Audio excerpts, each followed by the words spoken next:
మానసిక ఆరోగ్యానికి ప్రాధాన్యత ఇవ్వాలి.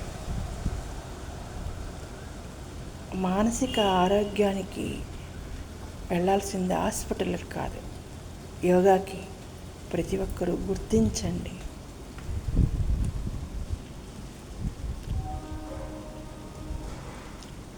యోగా నేర్చుకుని ఉంటే లేదా తెలుసుకుని ఉన్నా మీరు హాస్పిటల్కి వెళ్ళాల్సిన అవసరం తగ్గిపోతుంది. ఒకవేళ ఆ సాధన చేయలేని వాళ్ళు ఉన్నప్పటికీ వారికి ఇదిగో ఇలా హాస్పిటల్స్ ఉపయోగపడతాయి. మీకు తెలుసా, బెడ్ మీద ఉన్న పేషెంట్ కూడా యోగా గురించి తెలుసుకోవచ్చు, యోగా నేర్చుకోవచ్చు.